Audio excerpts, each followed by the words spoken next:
कार्तिक मास की पौराणिक कथा। दोस्तों, अनुभव ज्ञान गंगा चैनल पर आपका स्वागत है। कार्तिक का महीना प्रारंभ हो चुका है। इस माह को बहुत ही पवित्र माना गया है। इस माह में ही विष्णु भगवान अपनी योग निद्रा से जाग जाते हैं और तब सभी तरह के मांगलिक कार्य प्रारंभ हो जाते हैं। इसी मास में दीपावली महापर्व आता है। पुराणों में कार्तिक मास की महिमा का वर्णन है। इस माह में दीपदान, स्नान, विष्णु पूजा, तुलसी पूजा, आंवला दान की पौराणिक कथा सुनने का बहुत खास महत्व है। तो आओ सुनते हैं कार्तिक मास की कथा। दोस्तों, इससे पहले कथा में खो जाएं, प्लीज़ चैनल को सब्सक्राइब कर लें। कार्तिक मास की कथा। एक नगर में एक ब्राह्मण दंपत्ति रहते थे। वह दोनों प्रतिदिन 7 कोस दूर गंगा और यमुना नदी में स्नान करने जाते थे। इतनी दूर आने जाने से ब्राह्मण की पत्नी थक जाती थी। एक दिन उसने अपने पति से कहा कि हमारा एक पुत्र होता तो कितना अच्छा रहता। पुत्र के बहू आती और हमें घर वापस जाने पर खाना बना हुआ मिलता और बहू घर का काम भी कर देती। अपनी पत्नी की बात सुनकर ब्राह्मण ने कहा कि तूने तो बात सही कही है। चल, मैं तेरे लिए बहू ला ही देता हूँ। ब्राह्मण ने कहा कि एक पोटली में आटा डालकर कुछ मोहरे रख दे। ब्राह्मण के कहे अनुसार उसने पोटली बांधकर दे दी। पोटली लेकर ब्राह्मण चला गया। दोस्तों, आगे की कहानी सुने। ब्राह्मण को सफ़र के दौरान यमुना के किनारे बहुत ही सुंदर लड़कियां दिखाई दीं। वह रेत में घर बनाकर खेल रही थी। उनमें से एक लड़की ने कहा कि मैं अपना घर नहीं बिगाड़ूंगी, मुझे तो रहने के लिए ये घर चाहिए।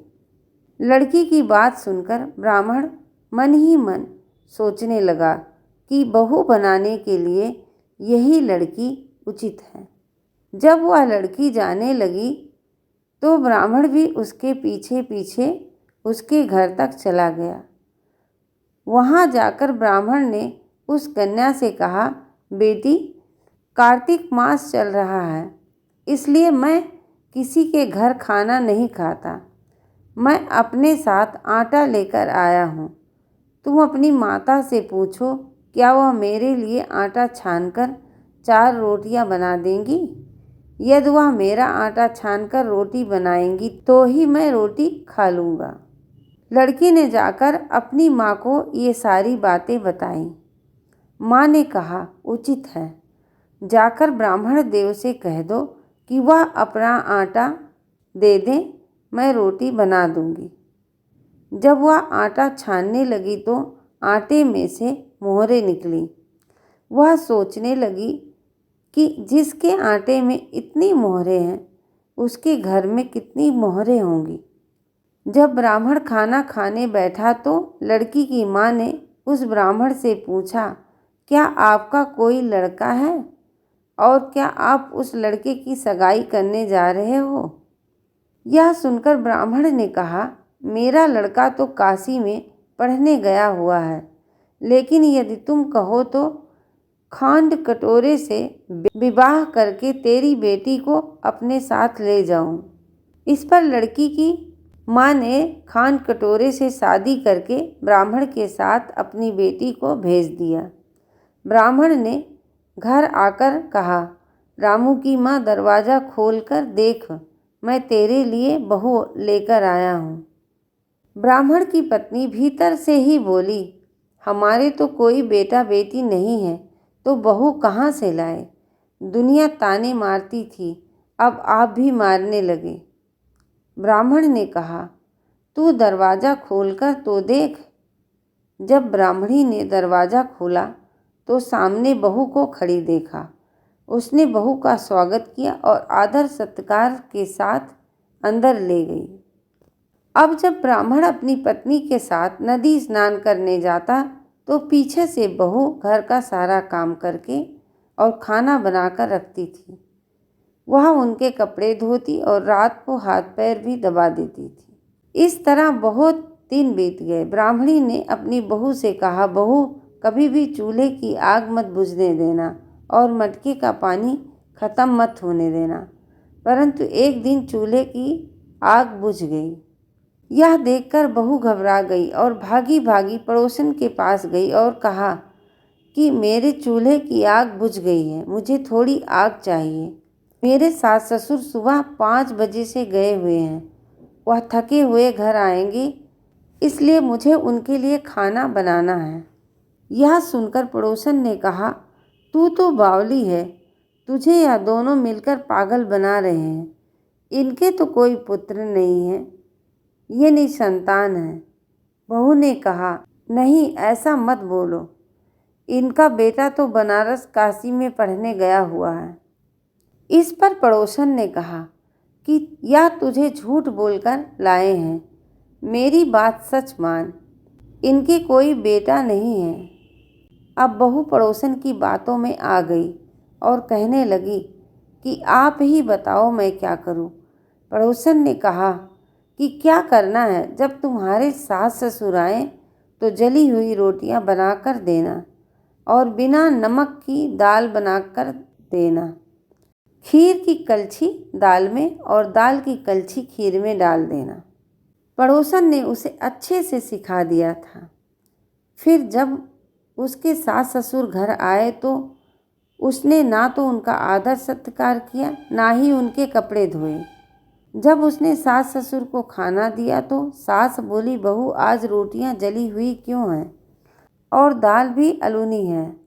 तब बहू ने पलटकर कहा कि एक दिन ऐसा खाना खा लोगे तो कुछ बिगड़ नहीं जाएगा।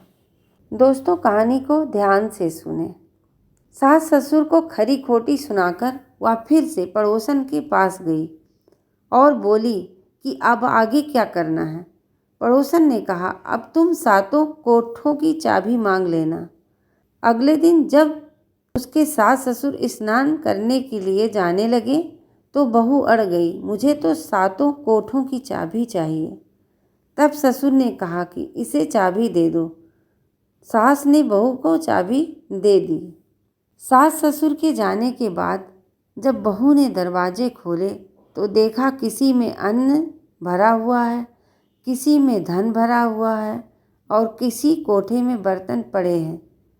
जब उसने सबसे ऊपर का 7वां कोठा खोला तो देखा कि शिवजी, पार्वती माता, गणेश जी, लक्ष्मी माता जी, पीपल, पथवारी, कार्तिक के ठाकुर, राई दामोदर, तुलसी जी का बिड़वा, गंगा यमुना और 33 कोटि देवी देवता विराजमान है। वहीं पर एक लड़का चंदन की चौकी पर बैठा माला जप रहा है। यह सब देखकर उसने लड़के से पूछा, तुम कौन हो?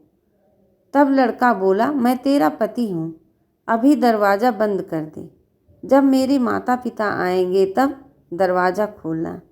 यह सब देखकर बहू बहुत खुश हुई और 16 श्रृंगार कर सुंदर वस्त्र पहनकर अपने सास ससुर का आने का इंतजार करने लगी। उसने अपने सास ससुर के लिए अच्छे अच्छे पकवान बनाए। अब आगे की कहानी और भी ध्यान से सुने। जब उसके सास ससुर घर पर आए तो उनका आदर सत्कार किया और प्रेम पूर्वक खाना खिलाया और हाथ पैर दबाने लगी। पैर दबाते दबाते बहू ने कहा कि माँ, आप इतनी दूर गंगा यमुना स्नान करने के लिए जाती हो तो आप थक जाती हो, इसलिए आप घर पर ही स्नान क्यों नहीं करती हो? यह सुनकर सास कहने लगी कि बेटी, गंगा यमुना घर पर तो नहीं बहती।